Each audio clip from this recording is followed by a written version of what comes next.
No, no.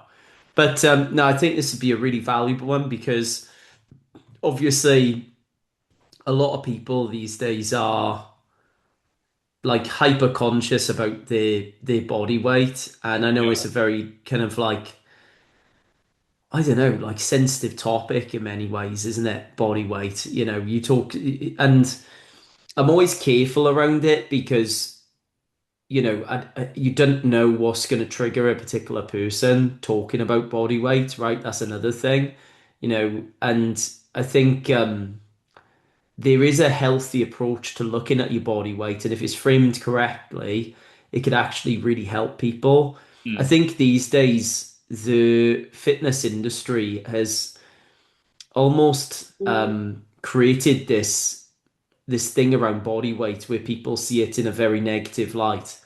When you look at most people online and these social media platforms and online coaches and just coaches in general, Yeah. is when you talk about body weight, it's always about image, right? It's Oh it's yeah, it's yeah. always about how you look. And because people Associated with body fat percentage, isn't it? Too it's much. associated with body fat percentage, and I actually think that's the wrong angle to come at it because it creates this connection with people between their body weight, their image, how they look. And we talked about on here tons of times before, how people become overly obsessed with how Mm. they look.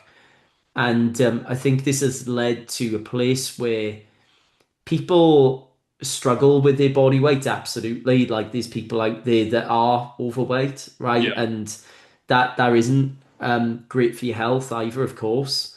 But then there's people that are grossly underweight too, and I actually think that's a problem in its own right. And obviously comes with its own health consequences as well.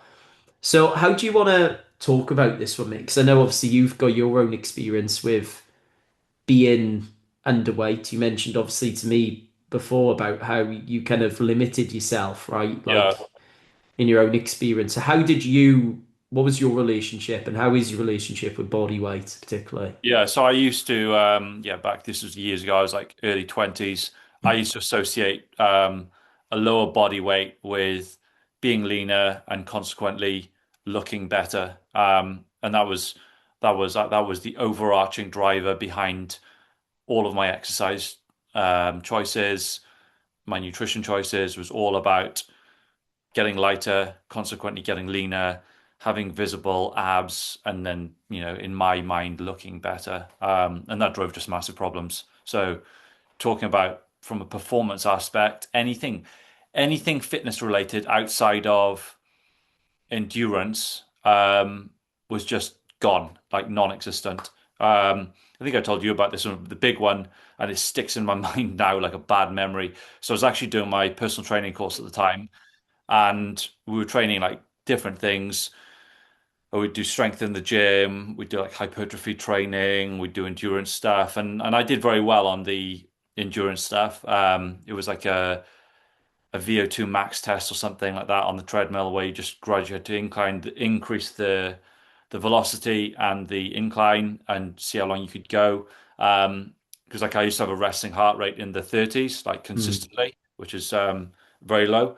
But when we got to the power testing stuff, this was done where we're on a tennis court indoors, doubles, and you had a med ball. I think it was like 5 kilos, maybe even being less than that, maybe 3 kilos. And the aim was you just had the med ball and then just launch it like big hip toss over the net, or you could launch it over your head, however you wanted to. But you basically just had to get it over the net.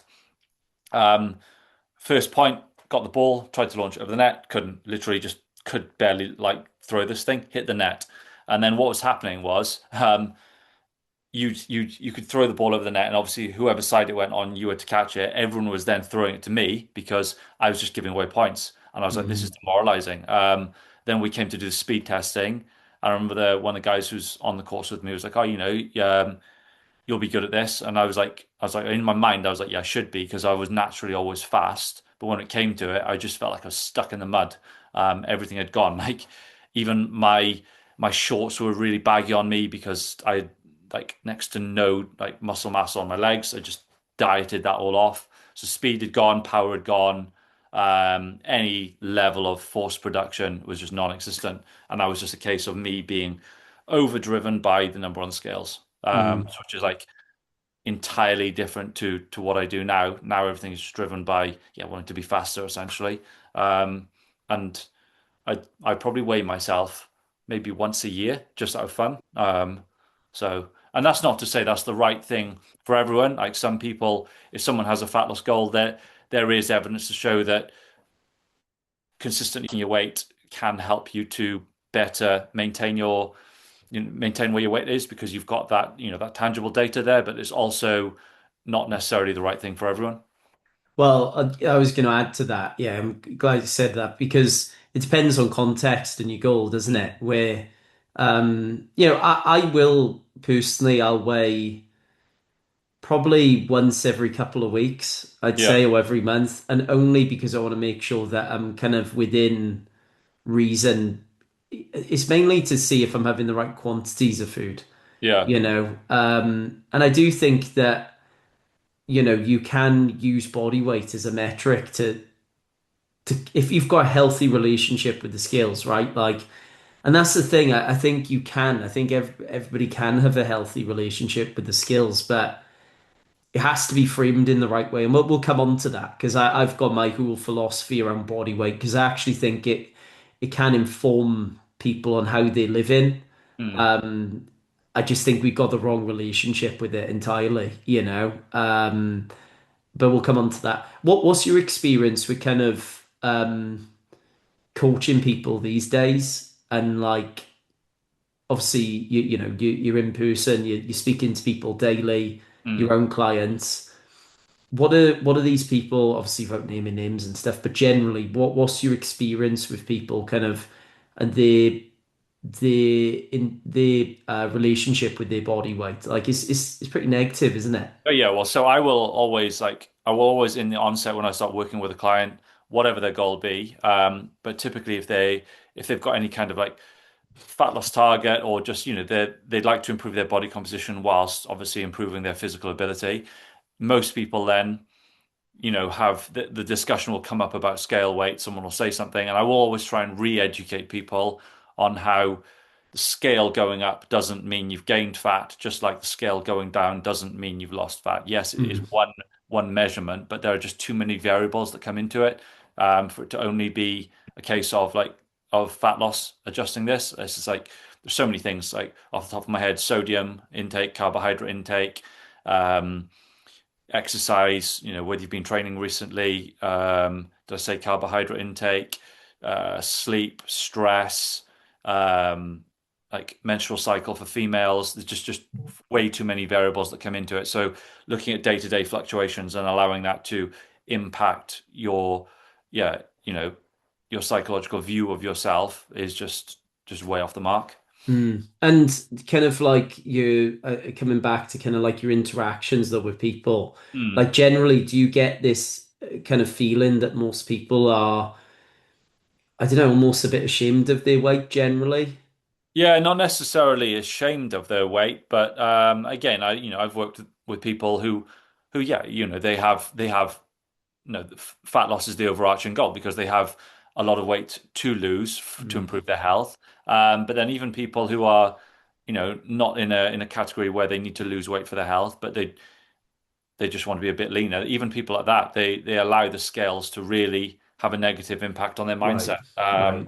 Even when when I've educated them on this, they still just cannot get over that number on the scales, and that being almost controlling to the point where, yeah, it's sabotaging how they feel about themselves, how Mm, they consequently want to eat that day, and even to the point where someone may have been very on track with their nutrition and training, the scale doesn't show up the number that they expected after a week or a couple of weeks, and they almost feel like packing it all in, or literally all just because of the number on the scale. Whereas if you mm, hadn't weighed, you wouldn't have that thought in your head. And sometimes, it doesn't matter what I say, I can educate someone. Someone has to develop and see past that for themselves by going through the process of yeah, improving what their body can do, eating, within their energy requirements and allowing like body recomposition, I would say, to take place, which for many people is certainly possible. When you are starting and you are undertrained, you can absolutely eat around maintenance calories or very slightly under, very slightly over, and you can see gains in lean mass and consequently decreases in body fat. So yeah. I think what you just touched on there about kind of your experience, because I've had it the same way, um, where body weight can almost control Mm. how someone's mood, how they feel about themselves. That's come from somewhere, Yeah.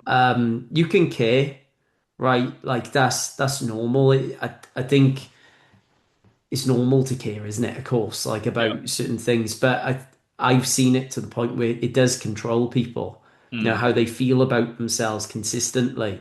And I do think it's come from somewhere, and I think it's come from social media partly.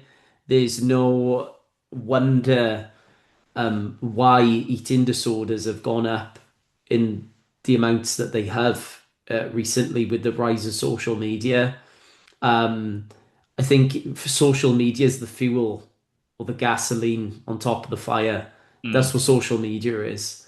There was always a problem in the fitness industry anyway with poor coaches that would, really use and exploit people's insecurities for a sale.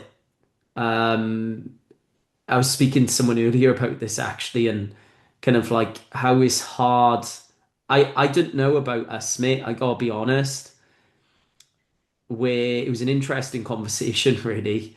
He's a good mate of mine. I think he listens to this as well. Shout out to Jolt. You won't mind me giving him a shout out, but he brought up an interesting point. Like, I don't know how our future looks in the fitness industry, both of us, because with the way things are going, it's more and more and more about image more than Mm. ever. Peptides, right? Like being an example, like using this thing as a tool to kind of, um, you know, create a certain aesthetic or whatever it might be.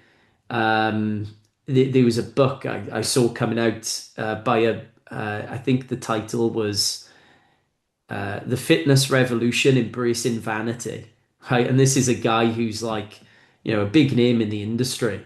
And I'm Mm. like, oh my, like this is all going the wrong way.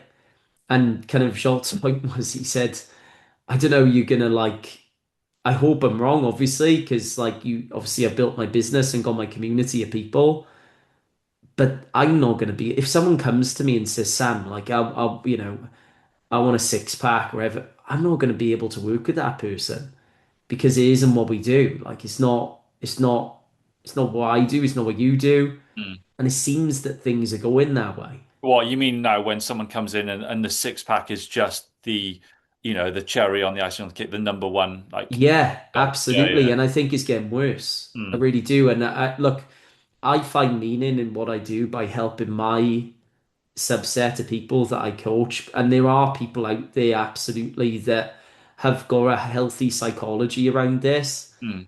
And I want to talk about that today because I think this podcast is really important around how to view body weight. And hopefully more people can listen to podcasts like this, but it's getting few and far between, mate, where more and more people now are it's becoming more about image, Yeah. and I don't know where that leaves us, to be honest. Like, I think there will always be people that are looking to improve their performance and how they live, Mm. but I think it's getting less and less. I mean, Would don't you get me agree with wrong. that? I do help people with fat loss. My nutrition coaching is a big part of Right. what I offer, but that's It's a not part of how you live, though, isn't it? yeah, it is. It's Yeah, not a case yeah. of, all right, come in and I'm gonna shred you down over No, 12 it's weeks for a before and right. after. Like that's But a it's not the number one for you, is it? no, That's the not at problem. all. That's the thing, Yeah. and I think that's the issue where it leaves me and you Mm. is that there's going to be more and more people now that is their number one. Like that's there's no regard for their like kind of athleticism or Oh, it's it's getting less and less. I saw it the other day. I saw someone sharing something on.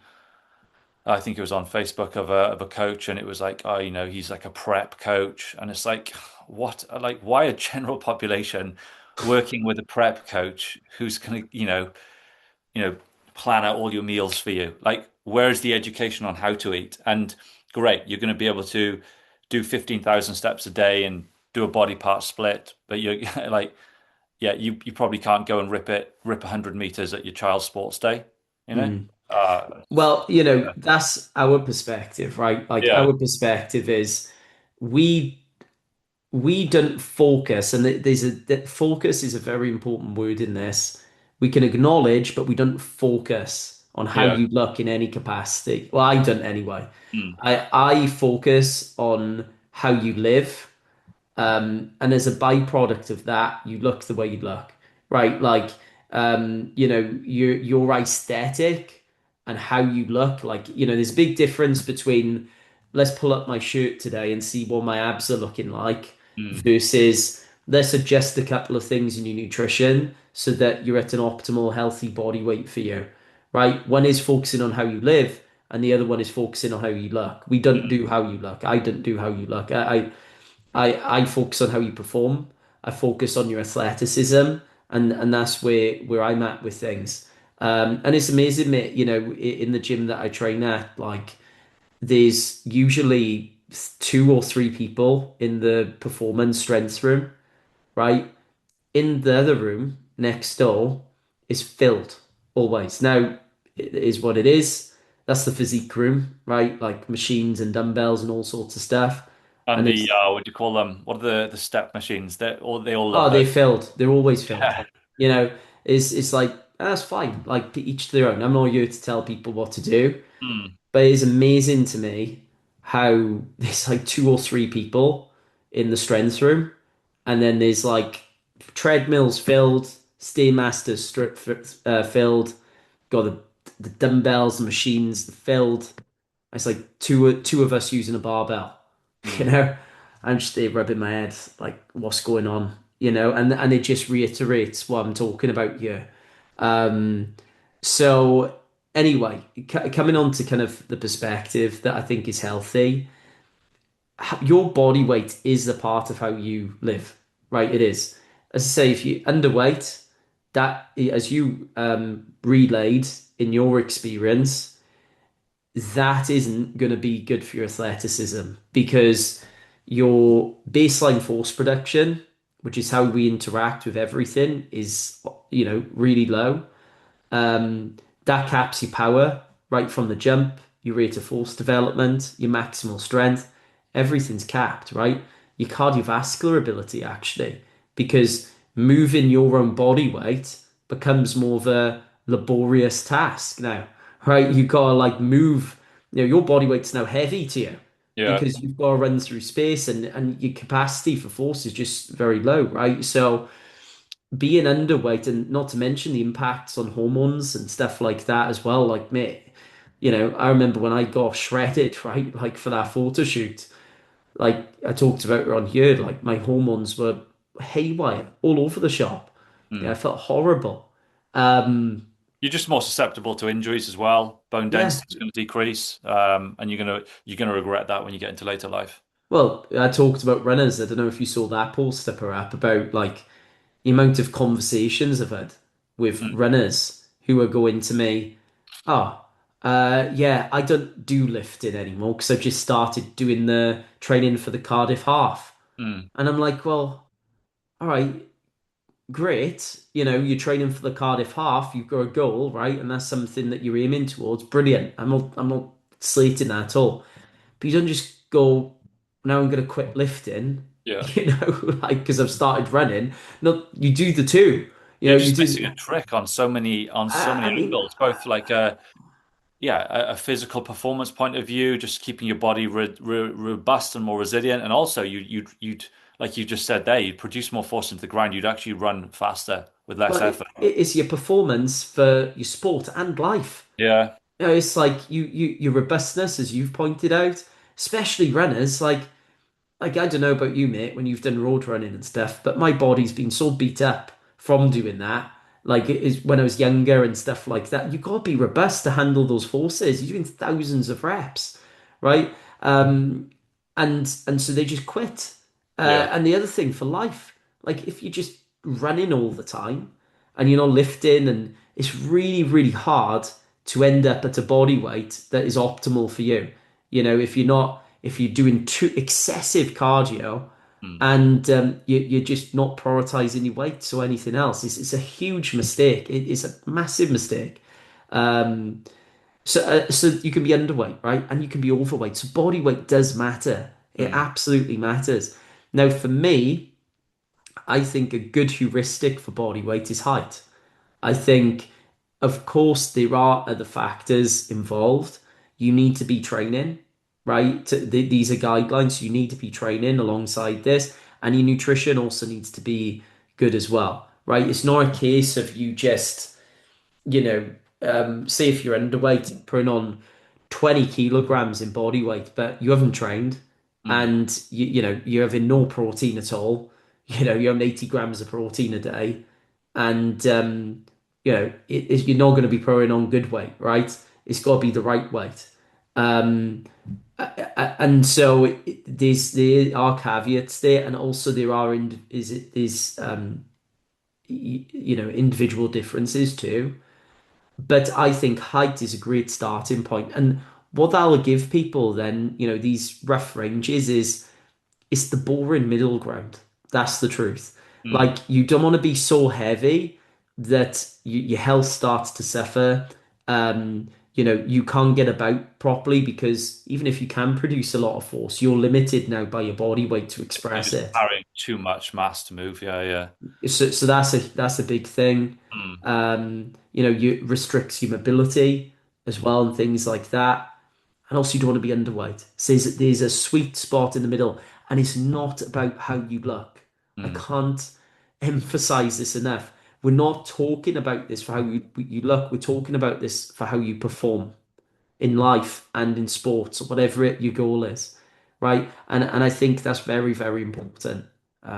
I ranted a bit there, mate. Do you agree with that Oh yeah, I or fully agree. And it's the same thing of like, people will often be like, oh, I want to look like X person who does what, Y activity. And it's like, well, fine. If you actually start doing that activity and then you eat to your energy requirements to do that and to perform at your best in that sport or activity or whatever it be, you'll probably find your body just starts to develop into the natural shape that and takes on the weight that is best for you to be able to perform at your optimum for that, you know? right, right? Uh, like for me, I am, yeah, back from when I was at my lightest. What was I then? I think at my lightest, I was 58 kilograms, Yeah, which is pretty light. yeah. I was an adult. I'm like now between like 72, 74, and I know you would like to see me get up to 92 kilos. I'm working Yeah. on him, guys. I'm working on him.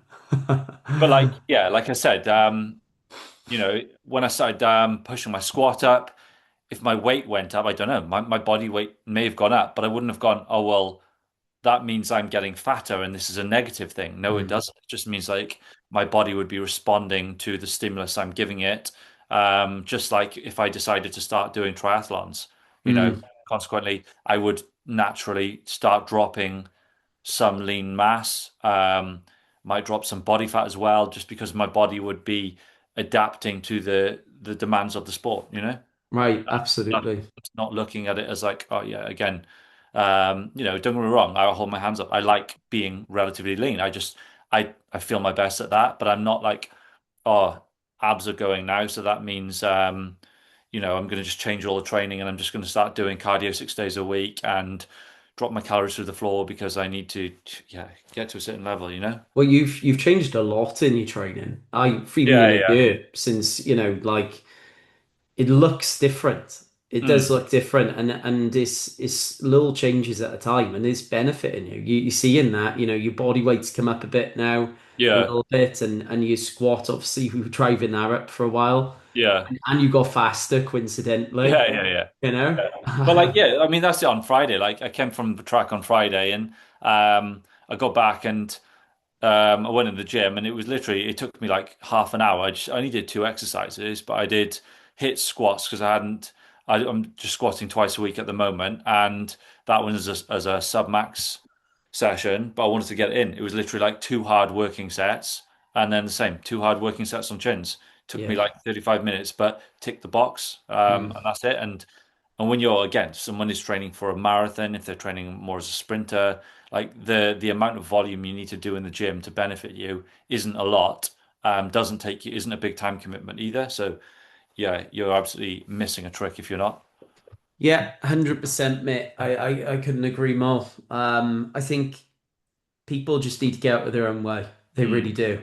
Uh, because not what you feel isn't always necessarily what you need. Yeah.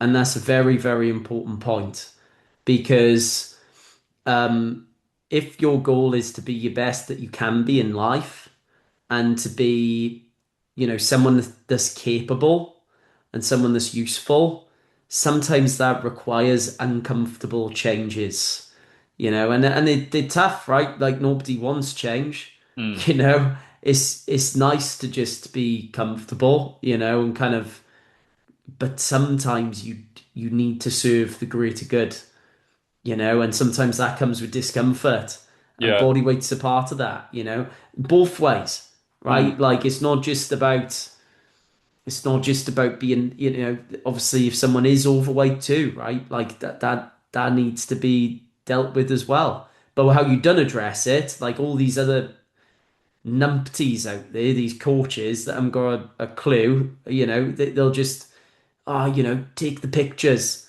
Let's have a look side by side, Yeah. like let's see the visual changes. Well, then we start to get into how you look. Or shaming someone into it, isn't it?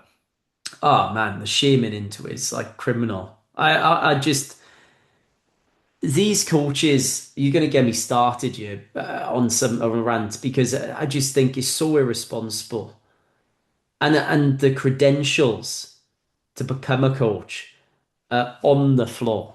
Mm. They're on the floor. So you've got people that actually are coming into a line of work with you influence people in a major way in this job, a major way. And then you've got people that just become a coach in a week and they're not even getting taught anything, no Mm. experience, and then all of a sudden they're responsible for that person's health and their psychology around nutrition it's just it begs belief, mate. Begs Yeah, yeah. belief, you know? Well, it's literally like you or I going and picking up a gun from the gun shop without a license or any training and saying, yeah, crack on, play around with it, Yeah, we're talking about people's health and Yeah, I people's know. lives. We're talking about like someone's relationship with themselves for the next 50 years of their life. And potentially some 20-year-old PT from Pure Gym, you've just handed them 60 quid or whatever for a couple I got sessions. the pure gym PTs, they always get it from you, don't they? Oh, yeah, it's just ridiculous, And you just handed them some money to distort your view with food for the rest of your life and yourself Mm. and create some major psychological issues. Not all of them, right? But I've seen it, you've seen it, and there's a reason we react this way because it happens Mm. every single day. And I don't know, I'm in the industry of actually giving a fuck about people, Mm. you know? But fucking hell. It's hard not to be cynical, mate, in this industry. It really is. Like, you gotta catch yourself, Because there are a lot of good PTs out there too. Yeah, yeah, yeah. So, but anyway, anything you want to add, or No, are we all job good? done. Job done. Job done. Right, guys, if you enjoyed that one, leave that rating review, and we'll catch you in the next one.